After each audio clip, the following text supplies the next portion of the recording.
These are some Dinar Guru updates, starting with FNU-LU. The moment we have all been waiting for is upon us: cross-border payments. This training program illustrates Iraq's dedication to becoming a global player. Iraq has struggled with cross-border payments. The involvement of the INI, CBI, K2, and NBI and their collaboration speaks volumes. The subjects of transparency, efficiency, and security are the subject matter of this training program. Cross-border payments are essential for the success of any currency on the global stage and is a key indicator of a country's economic health. This is how Iraq is opening themselves up to international markets and doing so with integrity and security. Right. FNU-LU goes on to say this is why this program is the necessary final step in the revaluation process. This is about gaining the trust globally, without which Iraq will go nowhere and do nothing. Much hinges on the success and seriousness with which Iraq approaches and completes this training.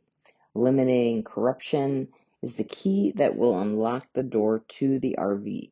In order for a currency to be revalued and accepted internationally, it needs a robust financial system that can support international transactions. As the Iraq financial system becomes more appealing to foreign investors, it drives up the demand for such a stable currency. This shows something Guru Caparoni has harped on relentlessly, but we now know that it is accomplished. There are only a handful of elite countries that have such a high rating.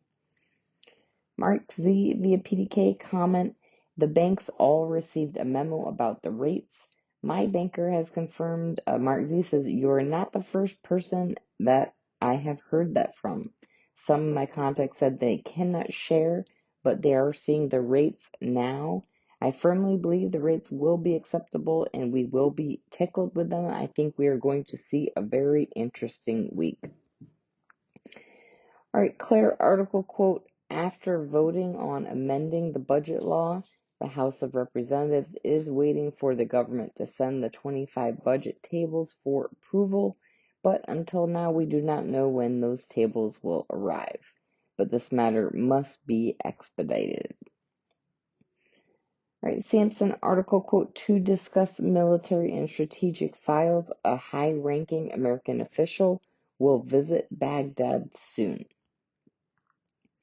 All right, militiaman, if they're going to be paying salaries, if they're going to be allowing to move, change is coming.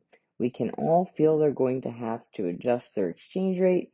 If they're going to expose 1310, they would have done it a long time ago. They would have never waited this long. They wouldn't have hit it, and they would have made the budget tables public. Are they waiting for a special time? It sure looks like it. A digital transformation is upon them, and they're going to have an interconnection with a digital platform to move their currency. I think Iraq is probably not going to be the only one that's going to be involved in this. All right, Mark Z via PDK, I do not see it put in the Gazette tomorrow, but there is a good chance it will be in there on Saturday. All right, Frank 26, Iraq Boots on the Ground report, Firefly, a delegation from the CBI will go to the U.S. in early April. Television just showed Alak met with a high delegation from USA and the CBI. A lot is happening. Television special saying Iraq's $100 billion in reserves backs Iraq's stability and credibility in the world. All right, Claire article quote, government advisor rules out Trump's oil cut plan, predicts appropriate price for Iraq. Quote, the financial advisor to the Prime Minister, Mazar Mohammed Saleh, ruled out the success of U.S. President Donald Trump's plan to reduce oil prices in global markets. Saleh believed that what President Trump launched to work to make America the first producer and exporter of crude oil in the world to reduce prices will collide with the cost of producing shale oil, which exposes American oil to loss unless American oil touches $80 per barrel to exceed the actual break-even point to recover lost costs and achieve profits. All right, lastly, Mountain Goat article quote, Iraq issues new banknotes with an innovative security feature for the visually impaired. I have to once again reinforce that the issuance of the visually impaired 3-0 notes is not an issue. As an investor, this is not something you should worry about. It is actually a good thing for our investment, not a negative impact.